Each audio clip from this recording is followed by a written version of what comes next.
Olá pessoal, tudo bem? No vídeo de hoje vou falar sobre o criacionismo Terra Jovem. E a ideia foi desses dois amigos que estão aparecendo aqui. Obrigado pela ideia, vamos lá então.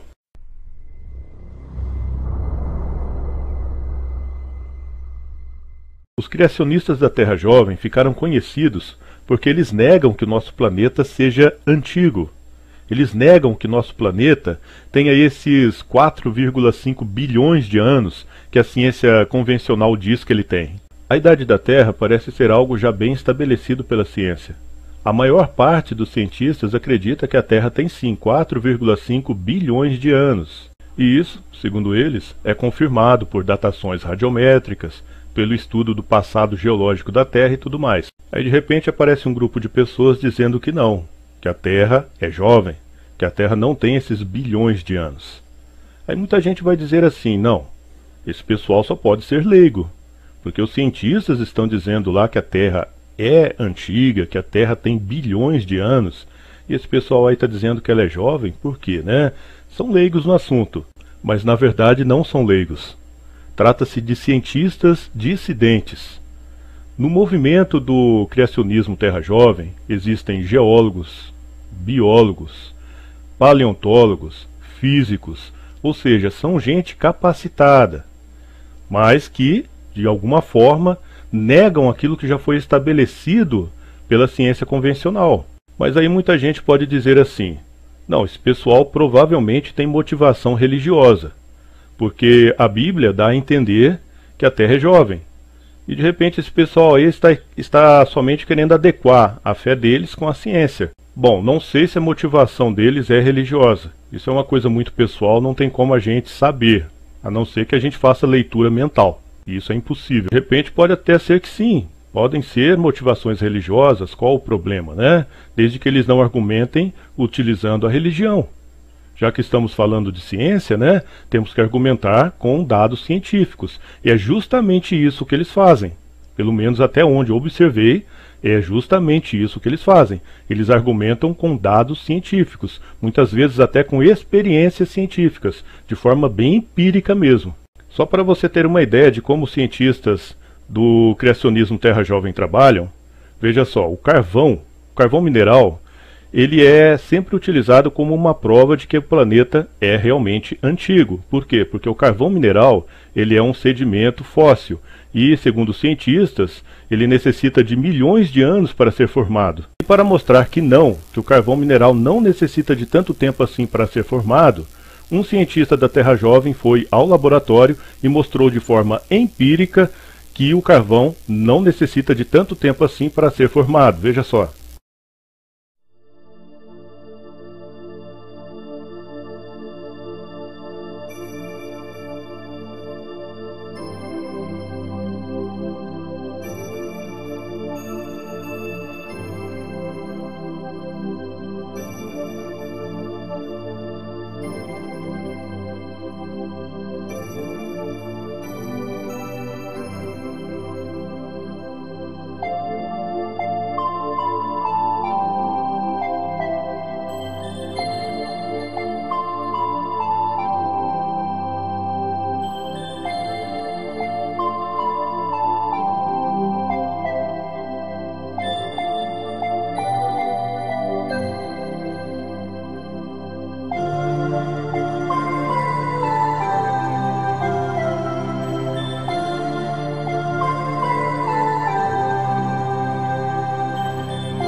É bom deixar claro que essa madeira escura que você viu aí no final do experimento ainda não é carvão mineral.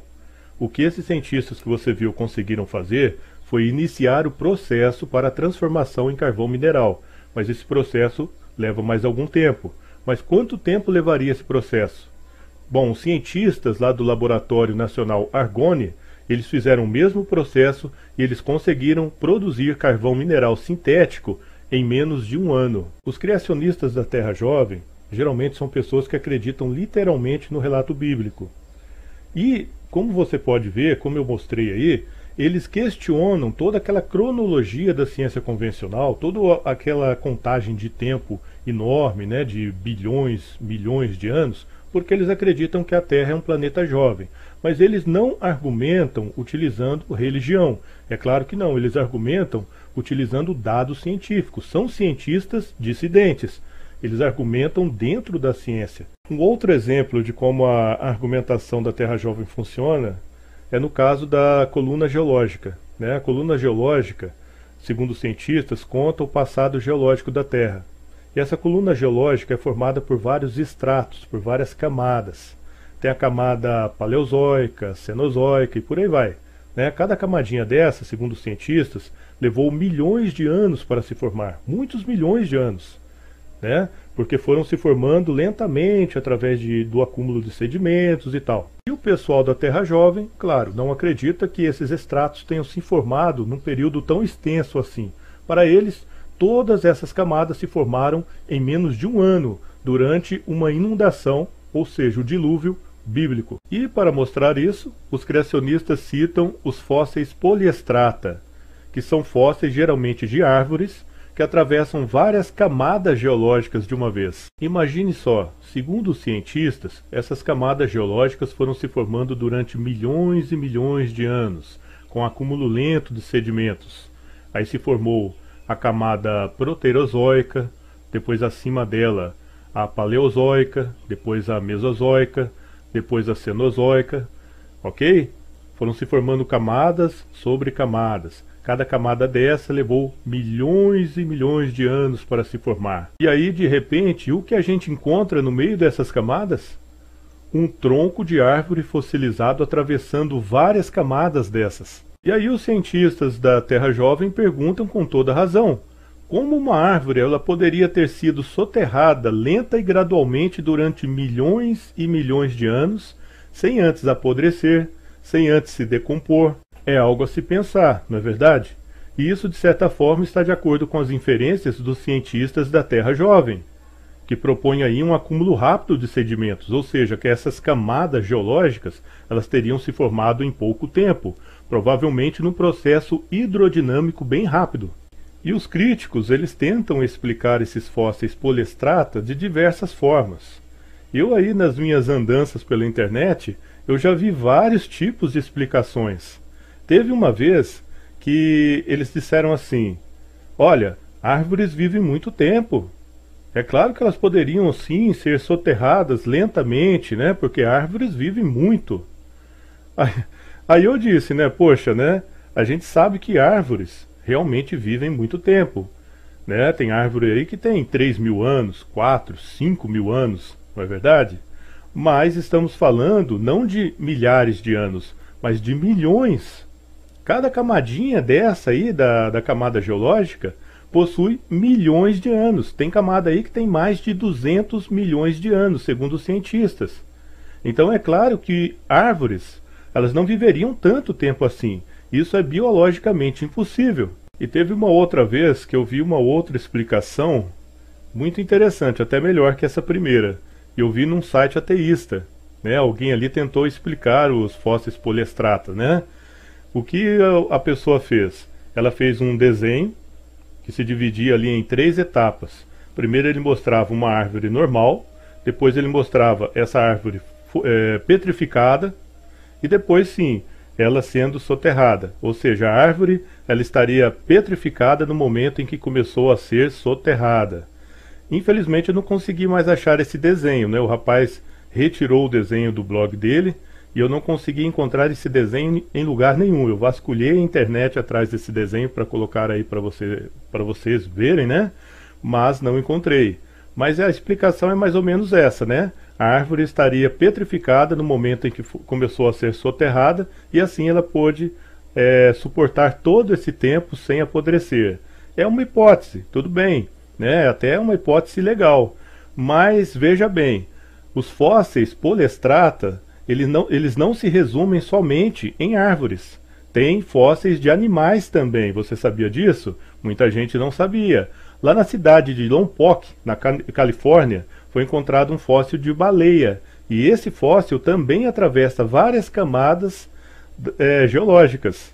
Então fica aí a questão, será que baleias também ficam petrificadas antes de ser soterradas, né, por essas camadas geológicas? Claro que não, né? E recentemente, acho que foi semana passada, eu li uma tentativa de explicação muito inusitada, muito interessante. O rapaz ele tinha dito assim que o tronco de árvore, né, ele pode ser tão pesado que ele pode afundar na terra. Sim, ele pode ir afundando, né, e atravessando aquelas camadas geológicas.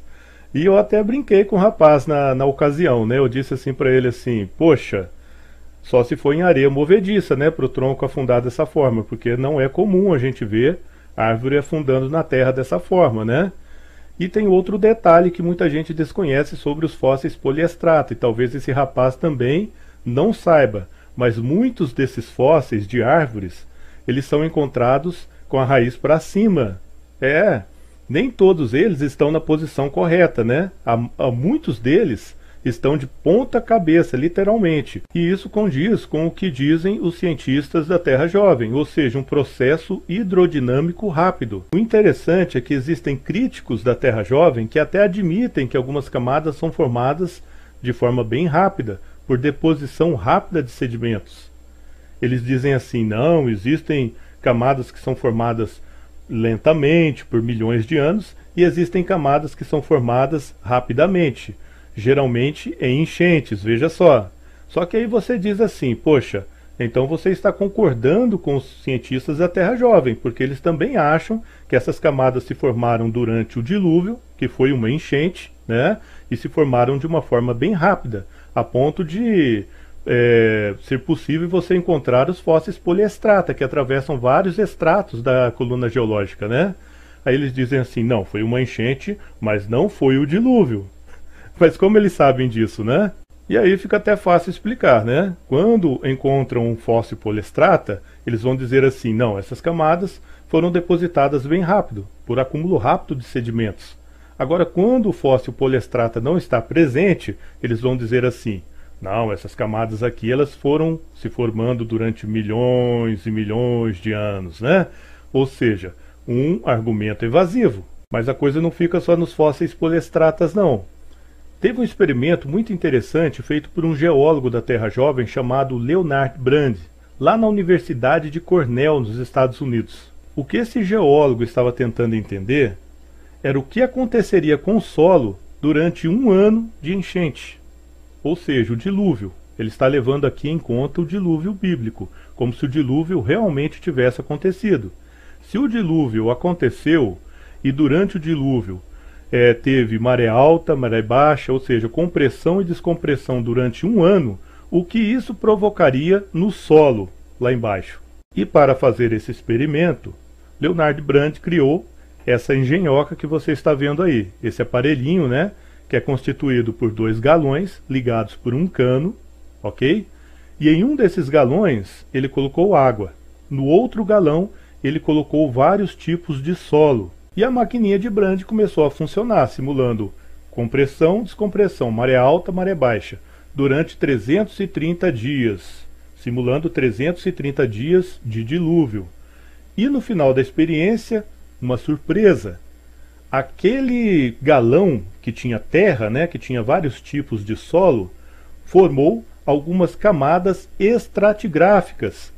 Exatamente, camadas muito parecidas com essas que a gente encontra na natureza e que os geólogos dizem que se formam durante milhões e milhões de anos, né?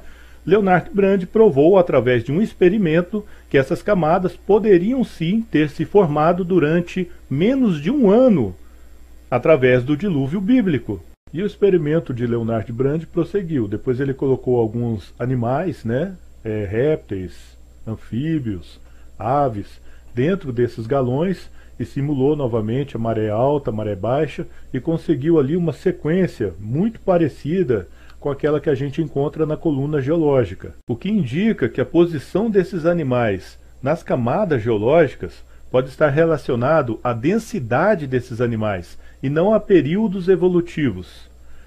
Bom, se você quiser ler mais sobre esse experimento de Leonard Brand, eu vou deixar alguns links aqui na descrição do vídeo. E quanto aos métodos de datação, será que a datação radiométrica ela refuta de certa forma aquilo que é dito pelos cientistas da Terra Jovem? Porque a gente sempre escuta falar sobre rochas muito antigas, datadas através desses métodos de datação.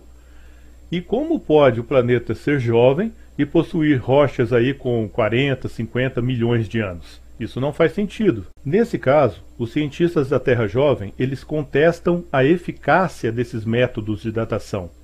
Para eles, esses métodos não são confiáveis.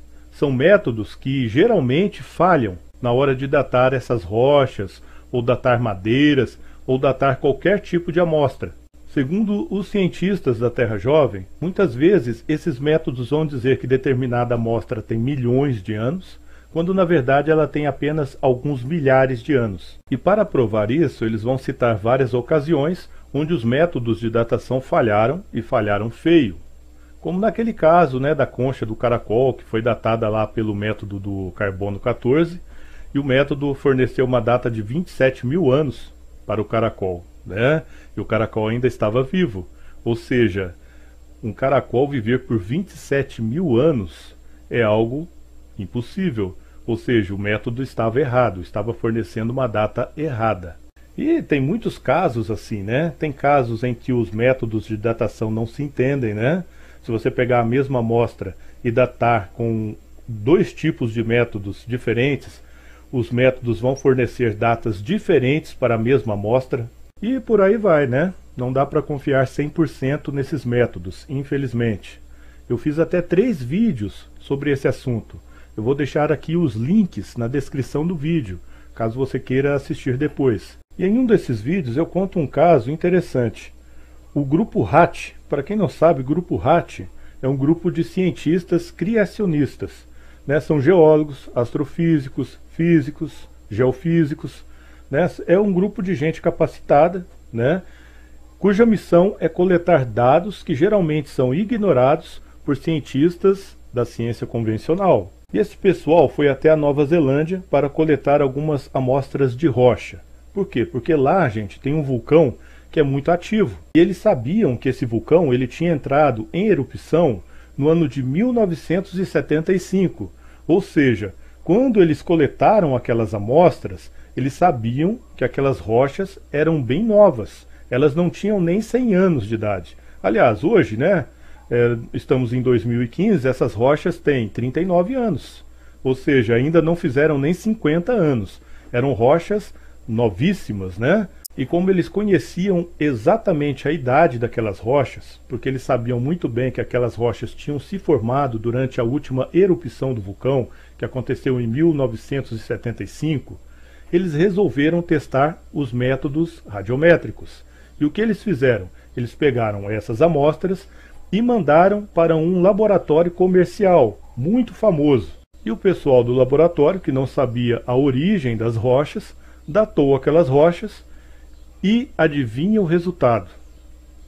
Segundo os métodos de datação empregados na datação dessas rochas tinham 3,5 milhões de anos. Lembre-se que são rochas que não tinham 100 anos de idade. Aliás, não tem até hoje, né? E até hoje elas não têm 100 anos de idade, elas têm 39 anos, né? Porque elas foram formadas na erupção do vulcão, que ocorreu em 1975. E as outras duas erupções que tiveram antes, né? Uma foi em 1954 e a outra em 1949. Ou seja, qualquer rocha que eles encontrassem ali iria ser uma rocha nova. Mas, segundo o método de datação utilizado, essas rochas tinham 3,5 milhões de anos. E é por essas e outras que os cientistas da Terra jovem dizem que os métodos de datação não refutam seus pressupostos a respeito de uma Terra jovem. Porque para eles, esses métodos de datação são falhos, eles falham e não são confiáveis. Mas vamos à parte que interessa. Existem evidências de que nosso planeta é jovem? Segundo os cientistas da Terra jovem, sim, existem várias. E eles chamam essas evidências de fatores limitantes. Eu vou apresentar alguns para vocês agora. Primeiro fator limitante: não há sedimentos suficientes no chão dos oceanos. Nós sabemos que os rios estão constantemente desaguando nos oceanos. E junto com essa água toda que esses rios levam para os oceanos, também vão juntos sedimentos. Sim, são toneladas e toneladas de sedimentos que vão junto com essa água até os oceanos. Segundo um estudo, são 20 bilhões de toneladas de sedimentos por ano. Os rios vão passando, vão causando erosão, vão levando ali pedaços de rocha, areia, terra, vegetação, lixo, vão levando tudo isso para os oceanos. E tudo isso vai se acumulando onde? Vai se acumulando no piso dos oceanos, lá no chão dos oceanos, né? E vai cada vez mais aumentando. Tanto é que atualmente a espessura desses sedimentos lá no fundo do oceano é de 400 metros. E existe um processo natural chamado subducção de placas. E esse processo, ele elimina parte desses sedimentos, mas é uma parte muito pequena. A maior parte desses sedimentos continua se acumulando no fundo dos oceanos, anos após anos, acumulando e acumulando. E de acordo com os cientistas da Terra jovem, se a Terra tivesse mesmo 4,5 bilhões de anos, e esse processo estivesse acontecendo durante esse tempo todo, já era para ter muito mais sedimentos no fundo dos oceanos. Atualmente, como eu disse, a espessura desses sedimentos lá no fundo do mar está em 400 metros. Mas, segundo esses cientistas, era para ter muito mais. A quantidade atual corresponde a mais ou menos 12 milhões de anos de acúmulo de sedimentos, e não 4,5 bilhões de anos. Segundo fator limitante, o campo magnético da Terra. O nosso planeta, gente, ele produz um campo magnético, que serve para nos proteger da radiação cósmica. Só que, segundo alguns estudos, esse campo magnético está cada vez mais fraco. Ele está se enfraquecendo de uma forma muito rápida. Tanto é que, quando eles mediram a força desse campo magnético pela primeira vez, foi lá em 1845. De lá para cá, ele já ficou 10% mais fraco. Levando em conta a taxa atual de decaimento do campo magnético e partindo do princípio de que esse decaimento sempre foi o mesmo, a Terra não poderia ter mais de 20 mil anos, segundo cálculos dos cientistas da Terra jovem. Por quê? Porque se a Terra tivesse 4,5 bilhões de anos, o campo magnético da Terra já estaria zerado há muito tempo. Portanto, esse é também um fator limitante. Terceiro fator limitante: a Lua está se afastando da Terra. A Lua está se afastando do planeta Terra. Isso é conhecido, já está bem documentado nas publicações científicas. Ela se afasta mais ou menos 3 centímetros, 8 milímetros, 2 décimos de milímetro mais ou menos por ano. Isso significa que, à medida que nós avançamos em direção ao futuro, a Lua está ficando cada vez mais distante. Mas se nós voltarmos em direção ao passado, a Lua estaria cada vez mais próxima. A pergunta é, quando que a Lua estaria tão próxima da Terra que isso daí causaria um efeito direto com até mesmo a crosta terrestre? A resposta é mais ou menos 15 mil quilômetros de distância, porque nesse caso a força gravitacional seria tão grande que a Lua, interagindo na Terra, partiria a crosta terrestre e essas afundariam no magma, ou seja, seria impossível ter vida no planeta Terra num contexto como esse. Se você fizer um cálculo, você vai perceber que há 1 bilhão e 200 milhões de anos atrás, a Lua estaria girando literalmente em volta da Terra a 15 mil quilômetros. Ou seja, seria impossível ter vida no planeta Terra 1 bilhão de anos atrás. Isso é a idade do planeta? Não, isso é um fator limitante. Quarto fator limitante: falta hélio na atmosfera. Se a Terra tem mesmo 4,5 bilhões de anos, então devia ter muito mais hélio na atmosfera.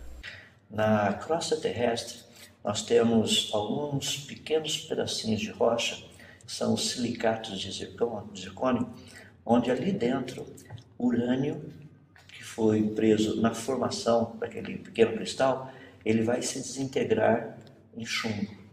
Então, quando você pega um pedacinho de um silicato de zircônio, você encontra alguns átomos de chumbo ali dentro. Você sabe que para cada átomo de chumbo, uma quantidade de hélio se formou no processo de desintegração atômica.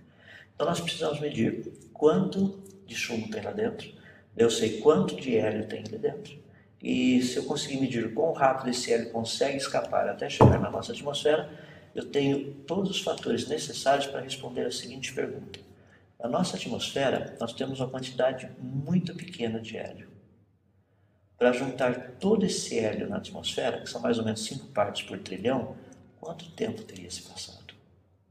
Se nós fizermos os cálculos, você vai perceber que a quantidade de hélio que nós encontramos ainda presa na rocha, na superfície do planeta, a velocidade que esse hélio escapa dessa rocha para sair e chegar na atmosfera, para termos a quantidade de hélio que está lá, seria no máximo 6.000 anos de desintegração atômica de urânio em chumbo em cristais de zircônio.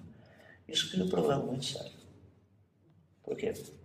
O problema é que se a Terra tivesse bilhões de anos, teríamos que ter muito mais hélio na atmosfera do que o que nós temos. Então, crer numa Terra jovem não significa crer exclusivamente na Bíblia. Existem evidências que o planeta Terra é jovem. Quinto fator limitante: a produção de supernovas. Segundo alguns astrônomos, a nossa galáxia ela produz cerca de uma supernova a cada 25 anos. E quando uma supernova é formada, acontece o quê? Acontece uma grande explosão. E essa grande explosão, ela gera muito gás e pó. E esse pó, ele se expande. E segundo os astrônomos, ele fica visível por 1 milhão de anos. E a quantidade de pó visível em nossa galáxia corresponde a 200 supernovas, o que corresponde a um período de apenas 7.000 anos. Bom, esses foram alguns fatores limitantes que eu apresentei para que você possa tirar suas conclusões a respeito da Terra jovem. E é claro que existem muitos outros, né? Eu não vou me estender mais aqui nesse vídeo, que já ficou muito grande, e espero que você tenha gostado do vídeo, né? Porque, como diz aquele cara da televisão, dá trabalho para fazer, viu? Muito obrigado por assistir e até o próximo vídeo.